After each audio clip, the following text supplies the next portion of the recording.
শুভ সন্ধ্যা। আসুন আমরা ভগবানকে স্মরণ করে তার শ্রী চরণে শতকোটি প্রণাম নিবেদন করে আমাদের আজকের অনুষ্ঠান আমরা আরম্ভ করি।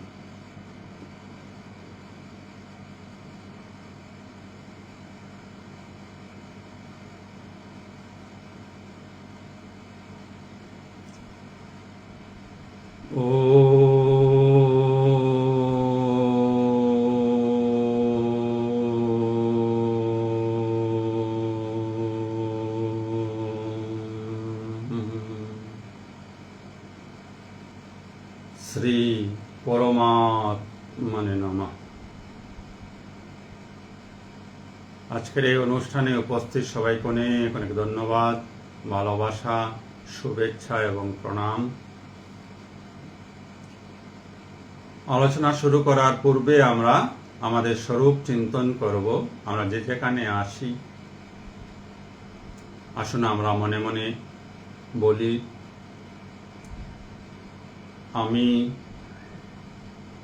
শক্তিশালী আত্মা, আমি শক্তিশালী আত্মা, আমি দেহ নই, মন নই, বুদ্ধি নই, আমি নিত্য শুদ্ধ বুদ্ধ মুক্ত আত্মা, আমি সৎ চিৎ আনন্দময়।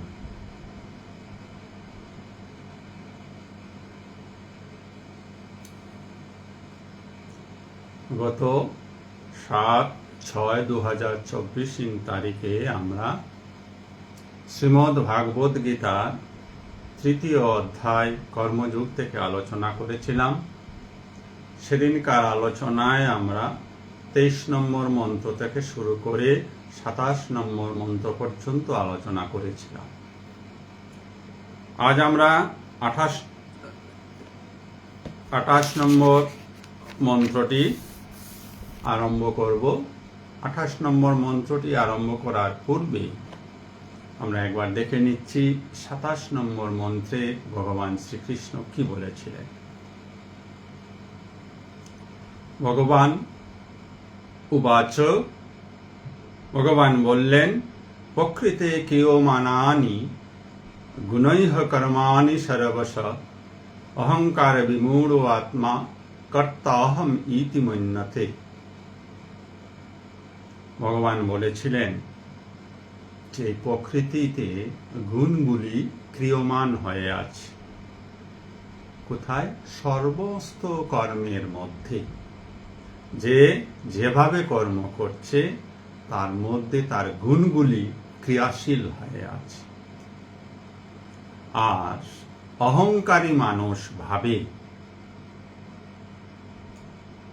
অহংকারী বিমূঢ় আত্মা মানে অহংকারী মূর্খ মানুষেরা, অজ্ঞানী মানুষেরা ভাবে যে সে নিজে কর্তা হয়ে কাজ করছে, কর্ম করছে।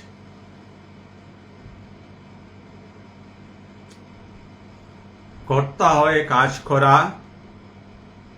মানে সাংসারিক জীবনযাপন করা, অকর্তা হয়ে কাজ করা মানে পারমার্থিক কর্ম করা।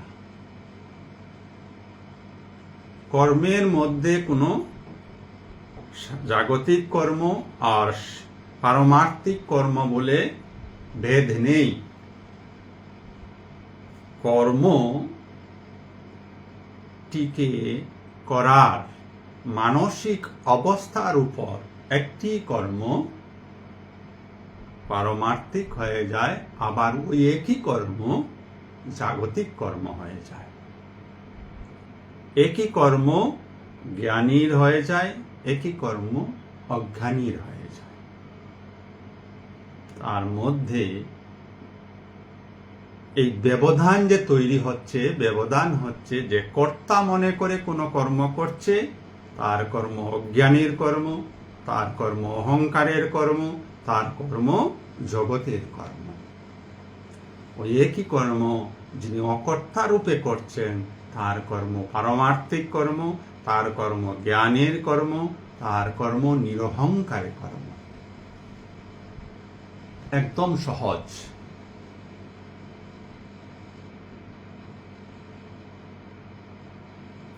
উদাহরণস্বরূপ ধরুন আপনি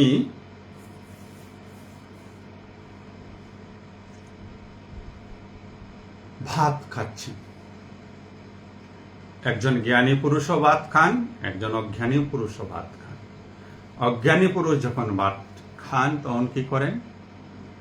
আমি ভাত খাচ্ছি, মানে আমি অর্থ উপার্জন করেছি, অর্থ উপার্জন করে খাদ্যদ্রব্যগুলি ক্রয় করেছি, আমার প্রচেষ্টায় আমি এগুলি রান্না করেছি, এইবার আমি সেইগুলি আমার দেহের জন্য, আমার মনের চাহিদা অনুসারে আমি ভক্ষণ করিতেছি। এই ভাত খাওয়ার কর্মটি অজ্ঞানীর কর্ম হলো, জাগতিক কর্ম হলো। ওই একই কর্ম জ্ঞানী যখন করছেন তখন, অর্থাৎ ভাত খাওয়ার কর্মটি জ্ঞানী যখন করছেন তখন তিনি অকর্তা হয়ে করছেন। অর্থাৎ এই যে অন্ন বা সবজি ইত্যাদি তিনি সংগ্রহ করেছেন, তিনি জানেন যে ভগবান তাকে দিয়ে সংগ্রহ করিয়েছেন। এই যে রান্না হলো, ভগবান তাকে দিয়ে রান্না করিয়েছেন। এই যে তিনি গ্রহণ করছেন অন্ন, ভগবান এই দেহকে রক্ষা করার জন্য। কেন এই দেহ রক্ষা? এই দেহ রক্ষা হচ্ছে পরার্থে কর্ম করার জন্য। আরো কাজ করতে হবে, সাধন ভোজন করতে হবে, জনকল্যাণে কাজ করতে হবে, তাই অন্ন গ্রহণ করতে হয়। জ্ঞানী ওই বুদ্ধিতে অন্ন গ্রহণ করেন, অজ্ঞানী নিজের উদরপূর্তির জন্য অন্ন গ্রহণ করেন। ব্যবধান এই জায়গায়, কর্ম এক, কিন্তু তা করার মানসিকতার উপর নির্ভর করে কর্মটি মূর্খ সম্পাদন করছে না জ্ঞানী সম্পাদন করছে। কর্মটি জাগতিক কর্ম হচ্ছে না কর্মটি পারমার্থিক কর্ম হচ্ছে। আসুন আমরা 28 নম্বর মন্ত্রের দিকে অগ্রসর হই। 28 নম্বর মন্ত্রে এসে ভগবান শ্রীকৃষ্ণ বললেন, তত্ত্ববিত্তু মহাবাহু গুণো কর্ম বিভাগয় গুণাগুণেষু বর্তন্ত ইতি মত্ত্বা ন সজ্জতে। তত্ত্ববিত্তু, তত্ত্ববিত্তু মানে তত্ত্বজ্ঞ, যিনি তত্ত্বকে জেনেছেন তাকে বলা হয় তত্ত্ববিত্তু।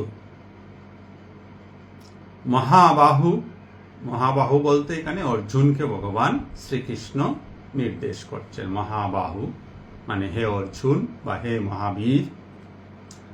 গুণ কর্ম, গুণ কর্ম মানে এই গুণ বলতে প্রকৃতির 17তম গুণের কথা বলা হচ্ছে। প্রকৃতিজাত কর্ম বা প্রকৃতির প্রভাবজনিত কর্ম। তত্ত্ববিত্তু মহাবাহু গুণ কর্ম বিভাগয় পার্থক্য। বিভাগ মানে পার্থক্য। গুণা ইন্দ্রিয় সমূহ, গুণা বলতে ইন্দ্রিয় সমূহ। গুণেষু ইন্দ্রিয় তর্পণে বা ইন্দ্রিয় পরিতৃপ্তির জন্য বর্তন্তে প্রবৃত্ত হন। ইতি এইভাবে মত্ত্বা মনে করে, ন না সজ্জতে আসক্ত হয়। আমরা যদি তার বাংলাটা জানার চেষ্টা করি, বুঝার চেষ্টা করি, তাহলে ভগবান বলছেন, হে মহাবাহু, হে অর্জুন, তত্ত্ববিত্তু অর্থাৎ তথ্যজ্ঞ ব্যক্তিরা প্রকৃতিজাত কর্মের দ্বারা প্রভাবিত হন না, বা প্রকৃতজাত কর্মের বিভাগ সম্বন্ধেও, ব্যবধান সম্বন্ধে, পার্থক্য সম্বন্ধে তারা ওয়াকিবহাল বা অবগত। গুণা গুণেষু বর্তন্তে,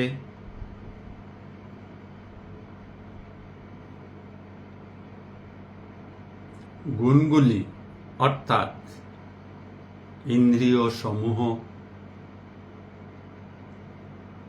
গুণেষু ইন্দ্রিয়ের তর্পণে বর্তন্ত প্রবৃত্ত হন।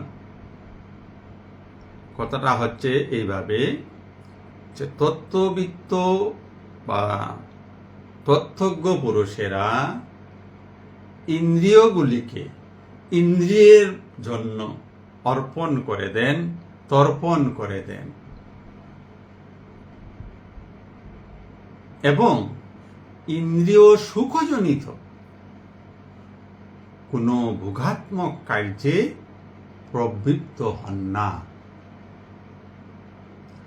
এই জগৎ সংসারে আগেও উল্লেখ করা হয়েছে যে জাগতিক যত কর্ম তার মুখ্য উদ্দেশ্য হচ্ছে ইন্দ্রিয় সুখভোগ। তো ইন্দ্রিয়ের সুখভোগের জন্য মানুষ সকাম কর্মে প্রবৃত্ত হয়। সাধারণ অজ্ঞানী মানুষেরা সকাম কর্মে প্রবৃত্ত হয়। জ্ঞানীরা প্রকৃতির এই গুণ সম্পর্কে অবগত,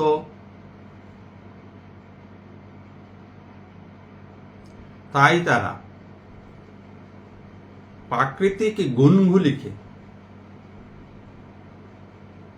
নিয়ন্ত্রণ করার জন্য ইন্দ্রিয়গুলিকে নিয়ন্ত্রণ করেন। ওই গুণগুলির প্রকাশ মাধ্যম হচ্ছে ইন্দ্রিয়গুলি।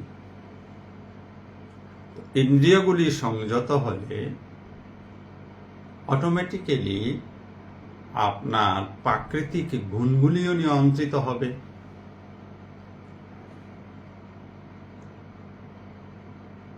কোন গুণ কি কার্যে মানুষকে প্রবৃত্ত করে, এই কথা জ্ঞানী পুরুষেরা খুব ভালোভাবে জানে।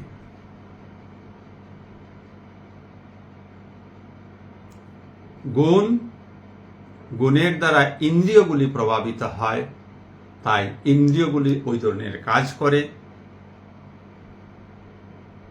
এই কথা জেনে তত্ত্বজ্ঞানীরা কখনো ইন্দ্রিয় পরিতৃপ্তির জনিত কর্মে প্রবৃত্ত হন না।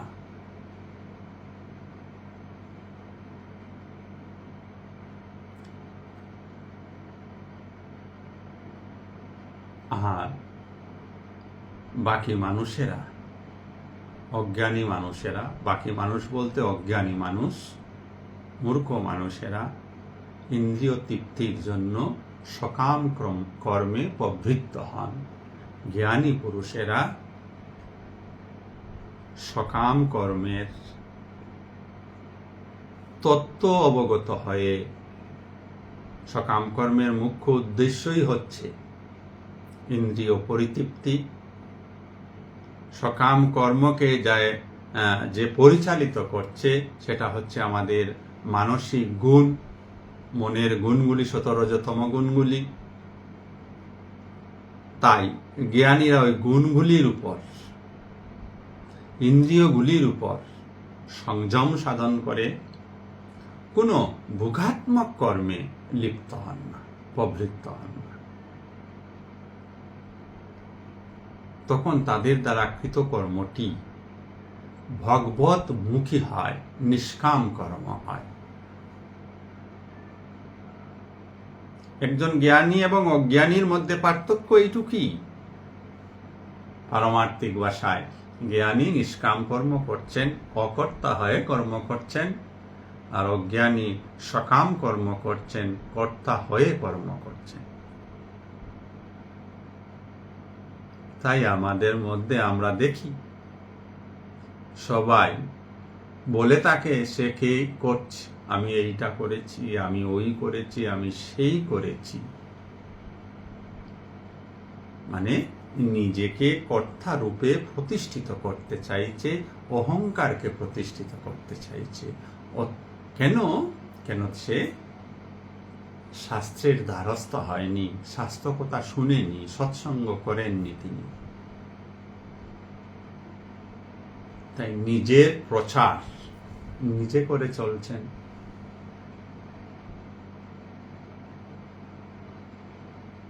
রবীন্দ্রনাথ ঠাকুর বলেছিলেন, আমারে যেন আমি না করি প্রচার আমার আপন কাজে।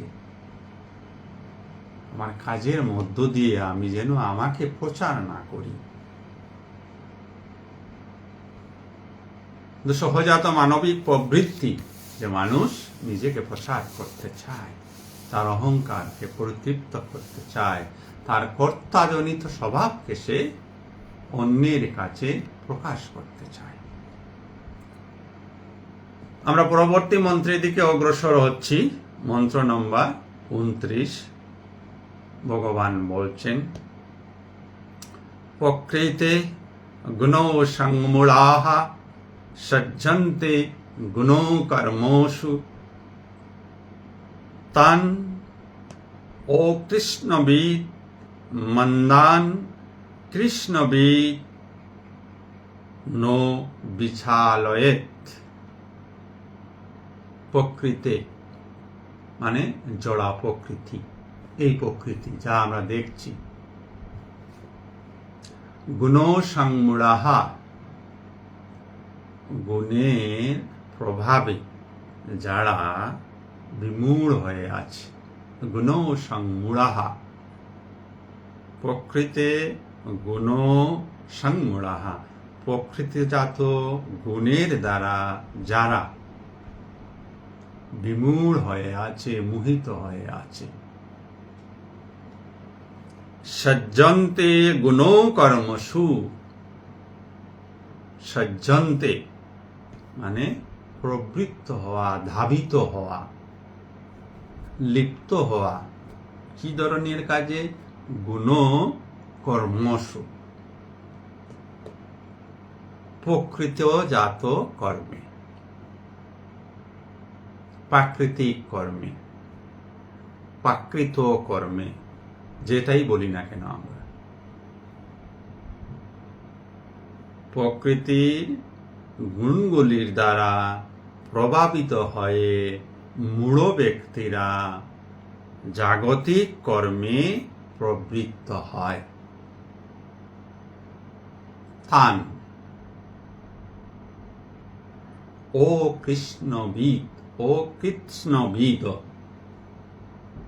সেই সকল ও কৃষ্ণবিদ মানে অল্পজ্ঞ ব্যক্তিগণকে,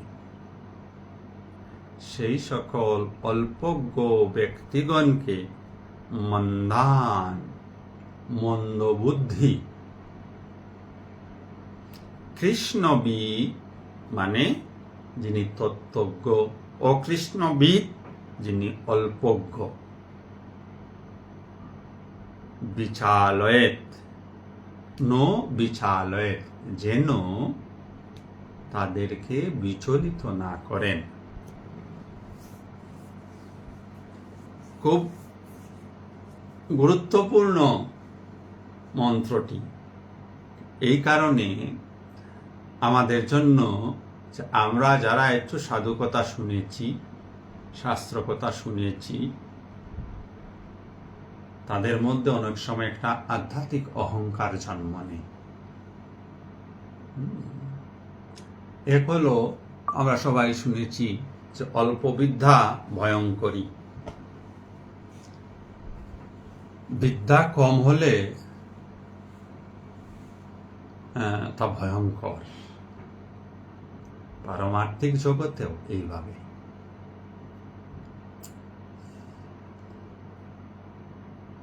মনে আছে আমি যখন ছোট ছিলাম, অর্থাৎ যখন ক্লাস 5 পড়তাম, 5 থেকে ইংলিশ সাবজেক্টই ছিল, এর আগে ছিল না।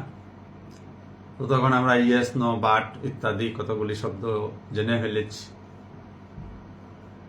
তো মা যদি ভাত খেতে ডাকছেন, ভাত খেতে আয়, নো বলছি। এগুলি কি ছিল? যদিও এগুলি ছেলেবেলা ছিল বিষয়, তথাপিও তার মধ্য দিয়ে আমরা ওই যে নো, বাট, ইয়েস এগুলি শিখেছিলাম, সেইগুলি প্রয়োগ করছি। এর বিশেষ তো বেশি জানতাম না, হয়তোবা পুরা লাইনটা বলতে পারতাম না যে আমি এখন ভাত খাবো না, এই পুরা লাইনটা কিন্তু জানতাম না। নোটা জানতাম, ইয়েসটা জানতাম, তা উত্তরটা এইভাবে দিতাম। পারমার্থিক জগতে ঠিক এইভাবে হয়। কিছু কিছু গীতার শ্লোক, কিছু ভাগবত কথা, কিছু বেদান্তের কথা হয়তো বাবা অনেকে মুখস্থ করে নেন বা বুঝে নেন, তাই একটা ডিভিশন তৈরি করে নেন। আমি শাস্ত্র জানি, এই কথাটার মধ্য দিয়ে আমি কি প্রকাশ করছি?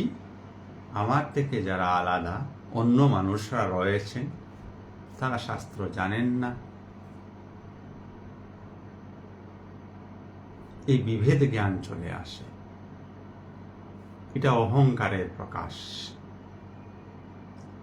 আর বিশেষ করে প্রত্যেক ধর্মে, শুধু হিন্দু ধর্মের কথা বলছি না, প্রত্যেক ধর্মে এই বিষয়টার অবকাশ আছে। কিছু অল্প জ্ঞানী ধর্ম জানা মানুষ, যারা একদম ধর্ম বুঝেন না, তাদেরকে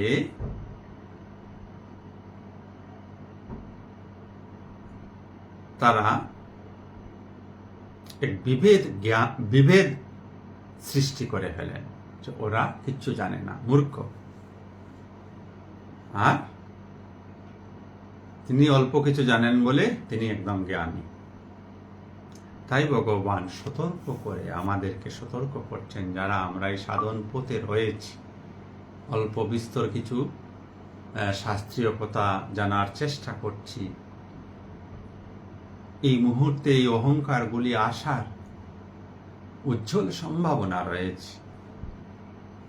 তাই ভগবান কৃপাবশত আমাদেরকে সতর্ক করার জন্য এই শ্লোকটির অবতারণা করলেন। যে অজ্ঞানী মানুষেরা প্রকৃতিজাত গুণের দ্বারা প্রভাবিত হয়ে সে কর্ম করছে।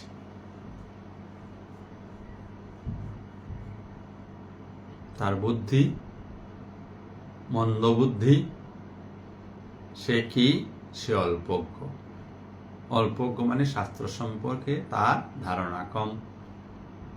সে শাস্ত্র সম্পর্কে ধারণা কম বলে তার বুদ্ধি কি হয়েছে? মন্দ। তার বুদ্ধিতে কি ঢুকে আছে? তার বুদ্ধিতে লোভ, ব্যক্তিগত লাভালাভ, ক্রোধ, মদ মানে অহংকার ইত্যাদি রয়েছে। আর এইগুলির দ্বারা প্রভাবিত হয়ে সে কাজই করছে। এইবার জ্ঞানী কে? যিনি এগুলিকে জয় করে ফেলেছেন। যিনি ষড়রূপীকে জয় করে ফেলেছেন, তিনি জ্ঞানী। আপনি বা আমি, আমাদের কি অবস্থা? আমি আপনার অবস্থা বলতে পারবো না, তবে আমার অবস্থা আমি নিশ্চয়ই জানি।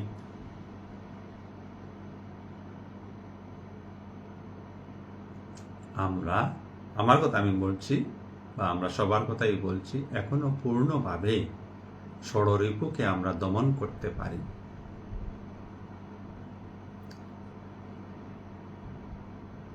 ধরুন আপনি কোনো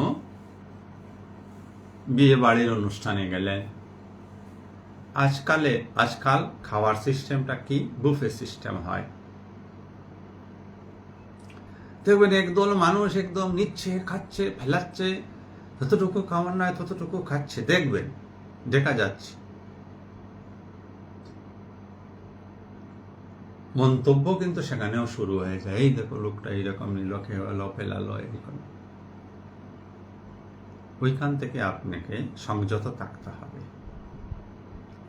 কারণ যে লোকটি এরকম করছে সে তার লোভ নামক বৃত্তিটাকে সংযত করতে পারেনি, যার ফলে তার এইরকম অবস্থা।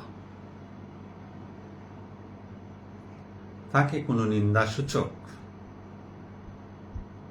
কথা বলা উচিত নয়। তাই ভগবান বললেন, কৃষ্ণ বিদ নো বিচালয়ে, যারা জেনে গেছেন প্রকৃতির গুণ কিভাবে মানুষকে বশীভূত করে কর্ম করায়, সকাম কর্মের দিকে প্রবৃত্ত করায়, তারা এই কথাটা জেনেছেন এবং নিজের জীবনে তা উপলব্ধি করেছেন, তিনি আত্মজ্ঞ পুরুষ, তত্ত্বজ্ঞ পুরুষ। তখন তিনি অল্প বুদ্ধি সম্পন্ন, মন্দ বুদ্ধি সম্পন্ন মানুষগুলির কর্ম দেখে ওই মানুষগুলিকে ওইখানে প্রবচন দিয়ে বিচলিত যেন না করেন। যদি আপনি ওইখানে প্রবচন দিতে শুরু করেন, তাহলে আপনার মধ্যে ওই আধ্যাত্মিক অহংকার প্রকাশিত হয়ে যাবে। এই জায়গায় ধৈর্য রাখতে হবে। সহ্য করতে পারছেন না, স্থান পরিত্যাগ করবেন, এই সঙ্গ পরিত্যাগ করবেন। সঙ্গ পরিত্যাগ, স্থান পরিত্যাগ, ব্যক্তির উপেক্ষা আধ্যাত্মিক জীবনে সাধন পর্যায়ে অত্যন্ত প্রয়োজন, নাহলে আপনার মন নষ্ট হয়ে যাবে।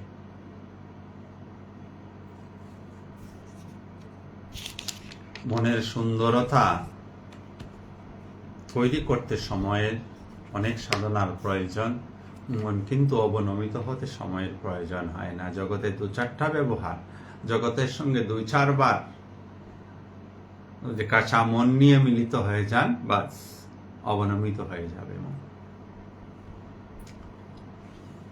তাই যারা জড়া প্রকৃতির গুণ বা প্রাকৃতিক গুণের দ্বারা মোহাচ্ছন্ন হয়ে ব্যক্তিগত স্বার্থ সিদ্ধির জন্য, ইন্দ্রিয় সুখভোগের জন্য কর্ম করে চলছেন, জ্ঞানী পুরুষেরা তাদের কর্মে কোনো ধরনের বাধা দেবেন না, তাদের কোনোভাবে বিচলিত করতে পারবেন না।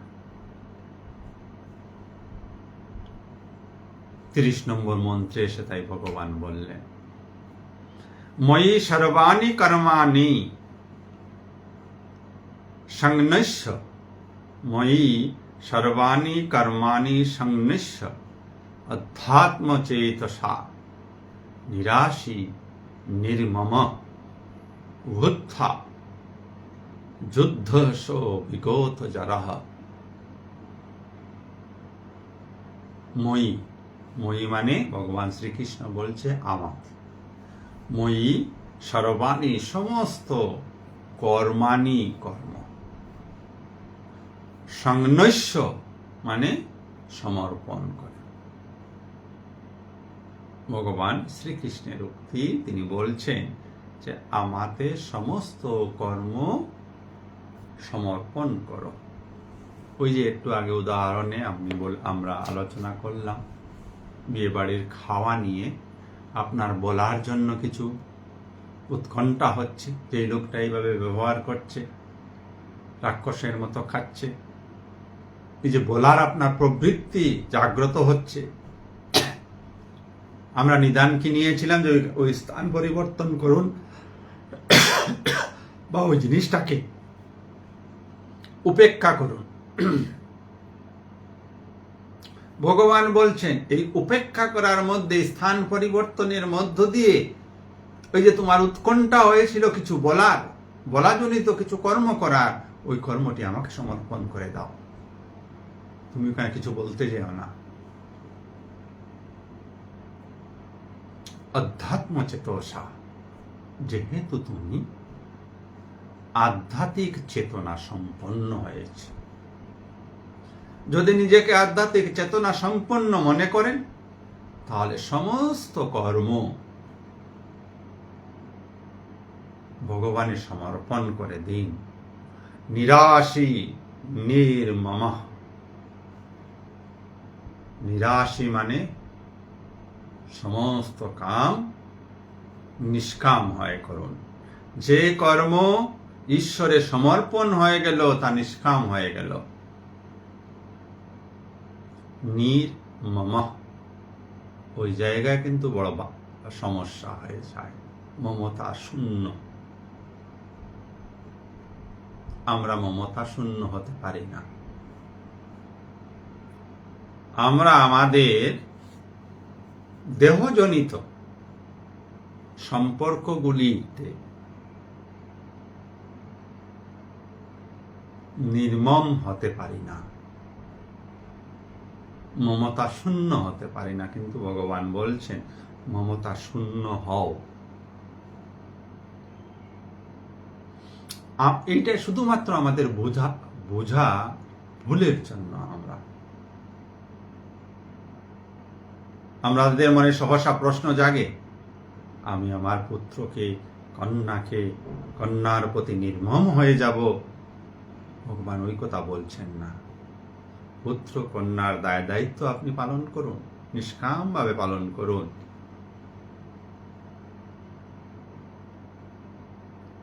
কিন্তু তার প্রতি আসক্ত হয়ে থাকবেন না, ওই কথাটা বলছেন শুধু।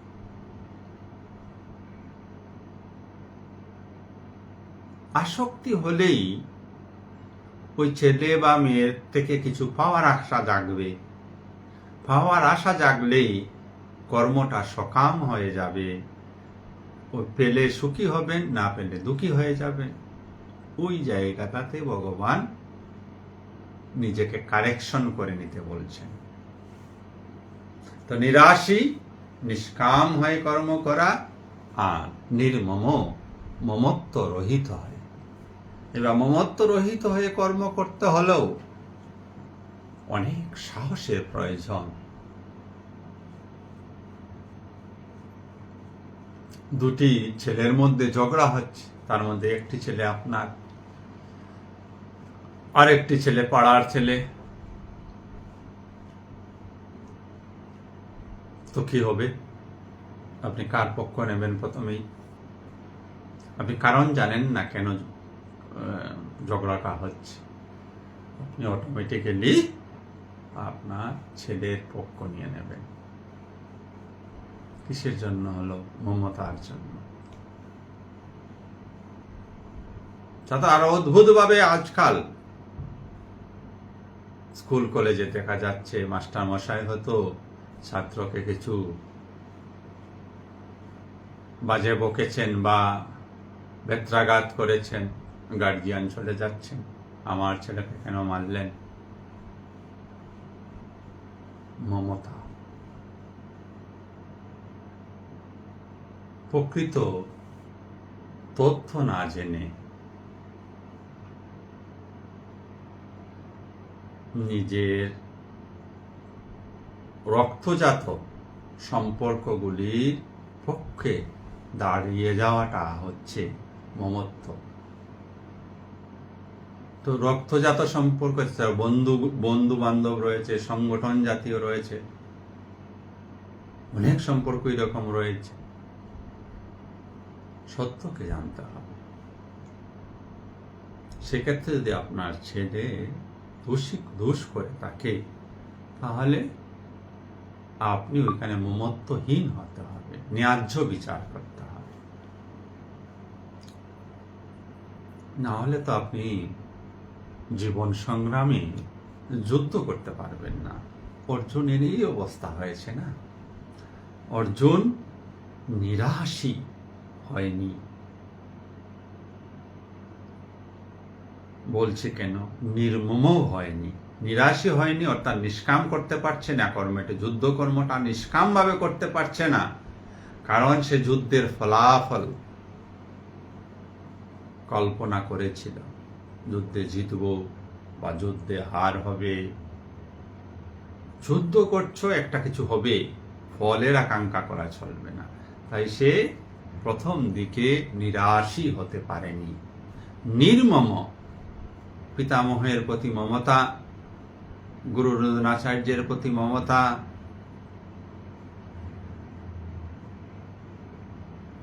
দুর্যোধনদের প্রতি ভাতৃসুলভ মমতা, এগুলি সে ত্যাগ করতে পারেনি।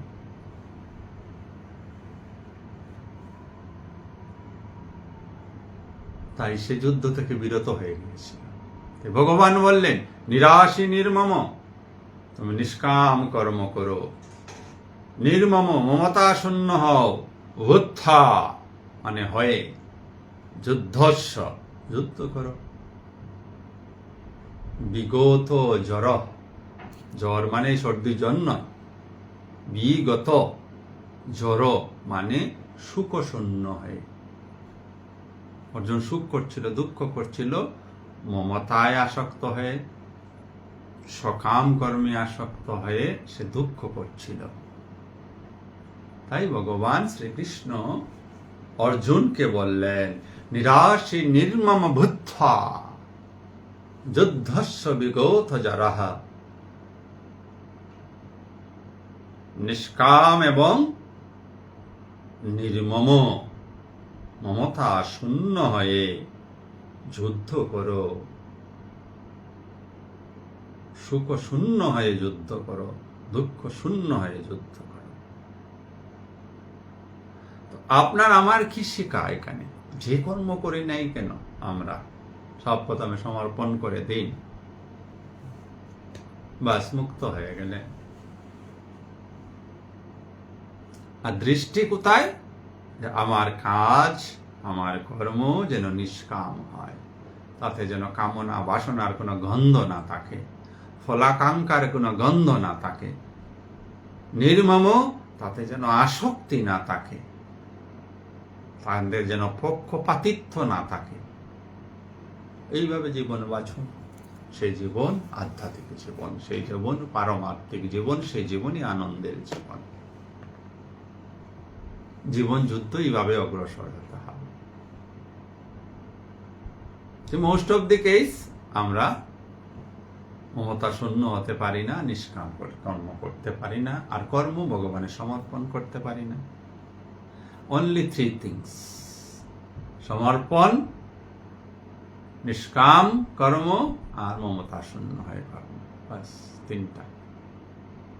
এই সারা গীতায় যা বলা হলো, তার যদি আপনার 3টি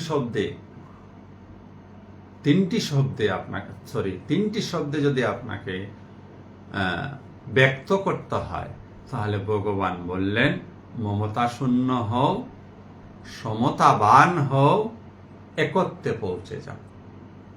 শেষ। মমতা ছেড়ে দাও, মমত্ব শূন্য হও,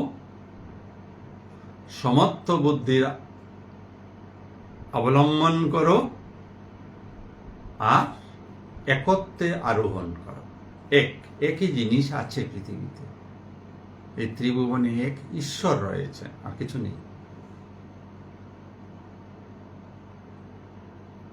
সারা গীতার সার হচ্ছে এই 3টি শব্দ: মমতা, সমতা, একতা। একতা মানে এক।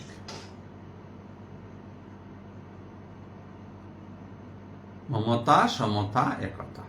এই 3টা কথা মনে রাখুন, শব্দ মনে রাখুন, বাস, আর জীবন চলতে থাকুন।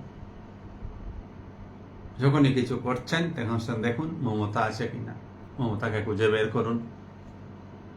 নাই, তাহলে দেখবেন সমতার মধ্যে আপনি রয়েছেন, সমান দেখছেন সবকিছু। সমান যখন দেখতে শুরু করবেন, একতায় পৌঁছে যাবেন, একে পৌঁছে যাবেন। সমান মানে এক সবকিছু। আমরা পরবর্তী মন্ত্রের দিকে অগ্রসর হচ্ছি। তো 30 নম্বর মন্ত্রটি বড় গুরুত্বপূর্ণ মন্ত্র। আমরা যেন সেটা লক্ষ্য রাখি, নিরন্তর সাধনাযুক্ত মনে এই কথাটা, এই শ্লোকটা চিন্তন করি। আবারও মন্ত্রটি, শ্লোকটি পড়ে দিচ্ছি, এই কারণে বড় ইম্পর্টেন্ট। ময়ি সর্বাণি কর্মাণি, ময়ি সর্বাণি কর্মাণি সংন্যস্য অধ্যাত্মচেতসা নিরাশিহ নির্মমঃ বুদ্ধ্বা যুদ্ধস্য বিগতজরঃ। পারলে এই মন্ত্রটি মুখস্থ করে নেবেন। বড় অ্যান্টিবায়োটিকের কাজ করবে।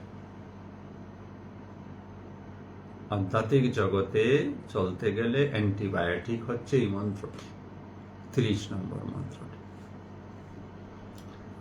31 নম্বর মন্ত্রে এসে ভগবান বলছেন, ইয়ে মে মতম ইধম নিত্যম অনুতিষ্ঠন্তি মানবঃ শ্রদ্ধাবন্ত অনুষ্বন্তঃ মুচ্ছন্তে তে অপি কর্মভি। 30 নম্বর মন্ত্রে ভগবান কি বললেন আবারও স্মরণ করি আমরা। আমাদেরকে সমস্ত কর্ম ভগবানের সমর্পণ করতে হবে, নিষ্কাম কর্ম করতে হবে, মমত্ব শূন্য হতে হবে। ভগবান বললেন, ইয়ে মে মতম, যারা আমার মতে, ইদম এই, ওই যে সমর্পণ, নিষ্কাম, নির্মম, এই মত, আমার এই মত যে নিত্যম সর্বদা অনুতিষ্ঠন্তি নিয়মিতভাবে পালন করে মানবা, মানুষ, যে মানুষটি আমার এই মতটিকে সর্বদা নিয়মিতভাবে পালন করে, কিভাবে? শ্রদ্ধাবন্ত, শ্রদ্ধা সহকারে, অনুসুবন্ত, অনুসুবন্ত মানে মাৎসর্য রহিত হয় বা অহংকার রহিত হয়। তার কি হয়? মুচ্ছন্তে তেহপি কর্মভি। মুচ্ছন্তে মানে মুক্ত হন, তেহবি, তেহপি তারা সবাই কোথা থেকে? কর্মভি, কর্মের বন্ধন হইতে। উৎকৃষ্ট মন্ত্র, উৎকৃষ্ট শ্লোক, 30 নম্বর শ্লোকটি সদা যদি আমরা মন্থন করি, চিন্তন করি এবং সেই অনুসারে জীবন যাপন করি, তাহলে ভগবান বলছেন যে এই মানুষটি সমস্ত কর্ম বন্ধন থেকে মুক্ত হয়ে যাবে। বন্ধনের কারণই হচ্ছে কর্ম। কোন কর্ম? সকাম কর্ম। সহজে বুঝবেন কথাগুলি। বন্ধন তার কারণ কর্ম, কর্ম কোন কর্ম? তার সকাম কর্ম। বন্ধন আপনার আমার অবস্থা বা আপনার আমার জীবনে যে অবস্থা আমরা প্রাপ্ত হয়েছি, কার্য, এই বন্ধন কার্যের কারণ হচ্ছে কর্ম, কর্মের কারণ হচ্ছে সকাম, সকাম কর্ম। সকাম কর্মের আরো যদি কারণ আপনি যান, তাহলে ওইখানে দেখবেন আমরা আসক্ত হয়ে আছি, আমরা মমত্বে রয়েছি, আর কর্তা হয়ে আছি। অকর্তায় কর্ম মানে কর্ম প্রথমে সমর্পণ ঈশ্বরে, কর্তা হয়ে কর্ম করা মানে নিজে করছি এই অহংকার বোধে কর্ম করা। জ্ঞানী অজ্ঞানীর মধ্যে এইটুকুই তফাৎ। জ্ঞানী সমস্ত কর্ম ঈশ্বরে সমর্পণ করে অকর্তা রূপে কর্ম করেন, অজ্ঞানী ঈশ্বরকে ভুলে গিয়ে নিজেকে কর্তা রূপে ভেবে কর্মগুলি করেন। কর্তা রূপে ভেবে যখন কর্ম করেন তখন কর্মের প্রতি তার আসক্তি থাকে, কর্মের ফলের প্রতি তার আকাঙ্ক্ষা থাকে, আর এই কর্মগুলি সকাম কর্ম হয়ে যায়, আর যার ফলে সে জীবনে দুঃখ কষ্ট ভোগ করতে থাকে। দুঃখ কষ্ট ভোগের অন্য আর কোনো কারণ নেই। কেন আমরা জীবনে দুঃখ আসে? এই কারণ, যে কর্ম সঠিক করছি না। একই কর্ম আমরা নিষ্কাম ভাবে করতে পারি, যে কর্মটিকে আমরা নিষ্কাম ভাবে করতে পারি ওই কর্মটিকেই আমরা সকাম ভাবে করছি। কর্ম আর আলাদা আলাদা কিছু হয় না। জ্ঞানী অজ্ঞানীর কর্ম আলাদা কিছু হয় না, কর্ম একই থাকে, কিন্তু ওই কর্মগুলি করার দৃষ্টিভঙ্গি জ্ঞানী এবং অজ্ঞানীর আলাদা আলাদা। জ্ঞানী কর্মগুলি নিষ্কাম ভাবে করেন, অজ্ঞানী কর্মগুলি সকাম ভাবে করেন। পার্থক্যগুলো ভালো করে বুঝে নেই যেন আমরা। জ্ঞানী নিষ্কাম কর্ম, অজ্ঞানীর সকাম কর্ম।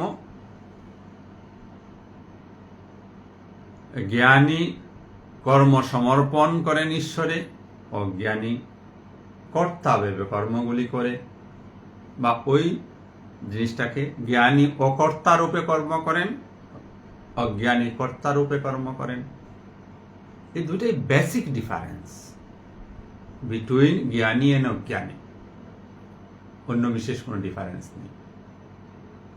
এই মূল কথাটাকে যদি উপলব্ধি করা যায়, অনুভব করা যায়, একদম বিচক্ষণতার সহিত নিজ নিজ জীবনে তার প্রয়োগ করা যায়, তাহলে কে আমাদেরকে আটকায় আত্মজ্ঞান লাভ করতে, কে আমাদেরকে আটকায় ঈশ্বরের দর্শন থেকে? কোনো শক্তি নেই আপনাকে আনন্দপূর্ণ জীবন অতিবাহিত করতে, কোনো শক্তি আপনাকে আটকাতে পারে না। কিন্তু বলা যতটুকু সহজ, জীবনে তা প্রয়োগ করা কিছুটা কঠিন বটে। মন একতরফা বিচার করতে বেশি ভালোবাসে। মন তার যে যে চাহিদাগুলি, সে সেই চাহিদাগুলির পক্ষপাতিত্ব করতে থাকে। ওইখানে সাধককে বড় সতর্ক হয়ে মনের উঠে আসা চিন্তাগুলি অবলোকন করতে হয়। এই চিন্তা যে উঠল, এই চিন্তাটার কারণ কি? কারণ যদি রিপুজনিত হয় তাকে, তাহলে ওই চিন্তাটাকে ড্রপ করতে হবে। ড্রপ করতেও হয় না, যখনই আপনি চিন্তাকে বিচার করতে শুরু করবেন, চিন্তা অটোমেটিক্যালি অবনমিত হয়ে যাবে। আমরা ওইখানে চিন্তা করতে পারি না, ওইখানে কোনো যুক্তি নিয়ে আসতে চাইবেন না। মন বিভিন্ন যুক্তি দেবে যে এই কাজটা এই জন্য করছি, এখানে আমার লোভ নেই, বা এখানে আমার এসে নাই। বলে না না না না, এটা উঠা মানেই এটা বোঝাচ্ছে পিছনে লোভ অ্যাক্টিভেট হয়ে আছে। ওই জায়গায় একটু স্ট্রিক্ট থাকতে হয়, সচেতন থাকতে হয়, তবেই আমরা আস্তে আস্তে মনকে শুদ্ধ করে নিতে পারবো। আর শুদ্ধ মনে ঈশ্বর, আপনি ঈশ্বর হয়ে উঠবেন। ঈশ্বর আলাদা কোথাও নেই। আমরা আর অন্য মন্ত্রের দিকে আজ অগ্রসর হচ্ছি না। আজকে আমরা আলোচনা এখানেই সমাপ্ত করব। যারা যারা আজকে এই ফেসবুক লাইভ অনুষ্ঠানে যুক্ত হয়েছেন সবাইকে অনেক অনেক ধন্যবাদ। আপনাদের সকলের হৃদয়স্থ আত্মাকে আমার প্রণাম। ওম শ্রী রামকৃষ্ণের নমস্তে। শুভরাত্রি। সবাই ভালো থাকুন, সুস্থ থাকুন, আনন্দে থাকুন।